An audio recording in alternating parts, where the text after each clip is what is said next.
Kabilang sa mga nangungunang destinasyong walang sasakyan sa buong mundo ang mga islang para lamang sa mga naglalakad, mga makasaysayang lungsod na may malawak na sistema ng pampublikong transportasyon, at mga espesyal na eco-village, kung saan ang paglalakbay ay limitado sa mga kanal, paglalakad, o bisikleta. Nag-aalok ang mga destinasyong ito ng mas tahimik at napapanatiling kapaligiran. Narito ang top 10 mga bansang walang sasakyan.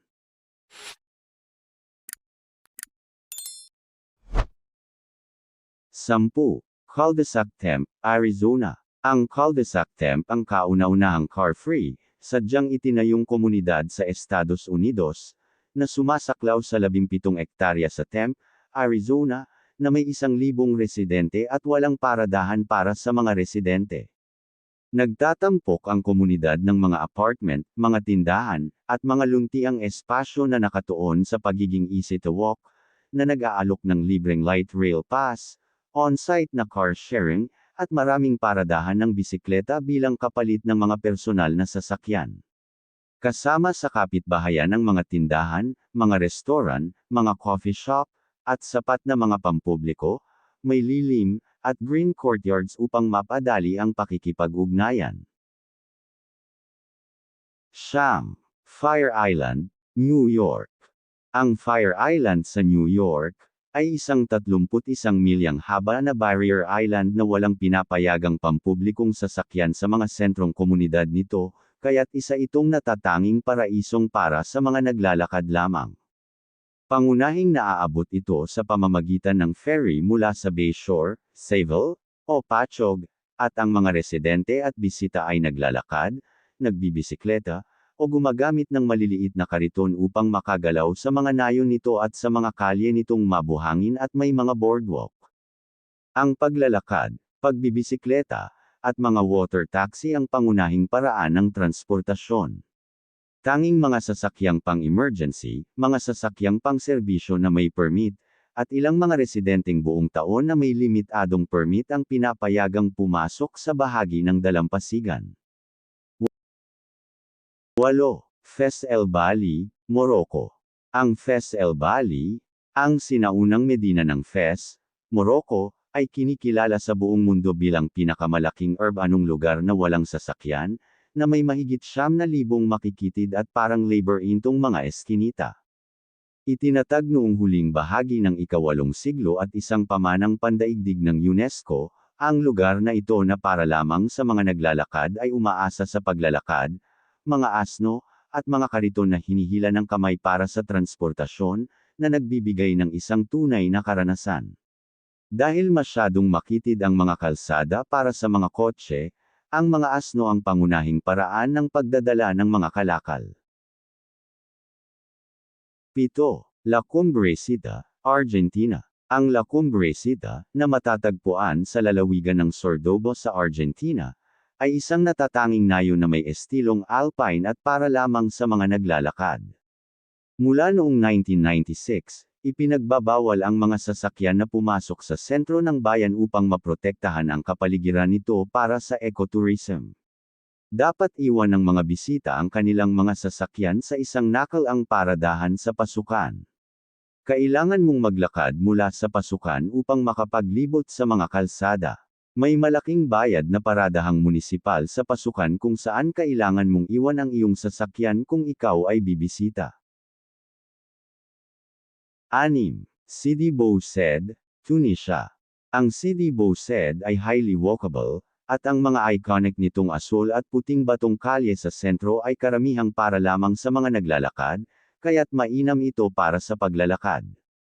Bagamat hindi pinahihintulutan ang mga sasakyan sa pangunahing mga daanan ng turista, ang mga sasakyan at bus ay nakaparada sa isang sentral na itinalagang lugar, mula roon ay nililibot ang natitirang bahagi ng nayon ng naglalakad.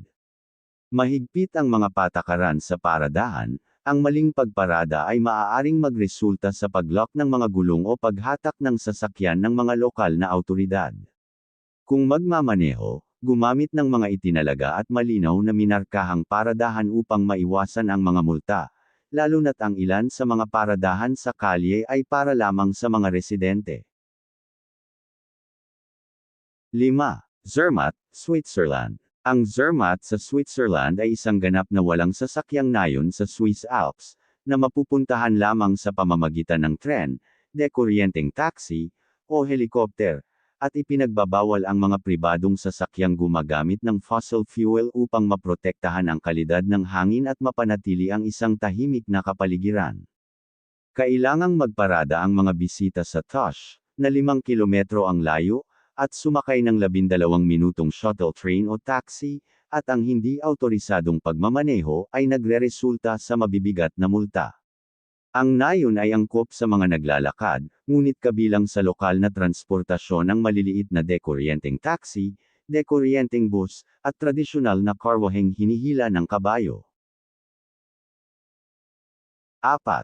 Hydra, Greece. Ang Hydra ay isang natatanging isla sa Greece na walang mga sasakyan sa Saronic Gulf, kung saan ipinagbabawal ng isang batas noong dekada 1950, ang lahat ng sasakyang demotor, kabilang ang mga kotse, motorsiklo, at bisikleta. Limitado ang transportasyon sa paglalakad, water taxi, at mga asno, mule, na nagdadala ng mga bagahe, kalakal, at mga materyales sa pagtatayo pataas sa matatarik at batong kalsada. Ang pangunahing bayan ay binubuo ng makikitid na eskinita na idinisenyo para sa paglalakad, na nagbibigay ng tahimik at makalumang atmosphere. 3. Githorn, Netherlands. Ang Githorn, na kilala bilang Venice of the Netherlands, ay isang nayon na parang mula sa Encantado sa Overijssel kung saan ang makasaysayang sentro ay walang mga kalsada, kotse, o makabagong trapiko. Ang transportasyon sa sentro ay ganap na nakasalalay sa mga kanal, mahigit 176 na tulay, at mga daanan para sa paglalakad, na nag-aalok ng tahimik at walang kotseng karanasan na nakatuon sa pamamangka at pagbibisikleta. Ang mga residente at bisita ay pangunahing naglalakbay sa pamamagitan ng paglalakad, bisikleta, o bangka, partikular na mga whisper boat na may dekuryenteng motor upang mapanatili ang katahimikan. 2. Mackinac Island, Michigan. Ang Mackinac Island sa Michigan, USA, ay isang natatanging destinasyong walang mga sasakyan na nagbawal sa mga demotor na sasakyan mula pa noong 1898 upang maprotektahan ang mga kabayo at mapanatili ang tahimik na atmosphere ng ika-19 na siglo. Sa halip na mga kotse, ang mga bisita ay naglalakbay sa pamamagitan ng karwaheng hinihila ng kabayo, bisikleta, o paglalakad, habang tinatamasa ang payapang kapaligiran sa Lake Huron na may humigit kumulang 600 residente at 600 kabayo. 1. Venice, Italy. Ang Venice sa Italy, ay isang natatanging lungsod na walang mga kotse, na itinayo sa 118 maliliit na isla na pinagdurugtong ng mahigit 400 tulay, kung saan ang mga kanal ang pumapalit sa mga kalsada at ang paglalakbay ay isinasagawa lamang sa paglalakad o sa pamamagitan ng bangka.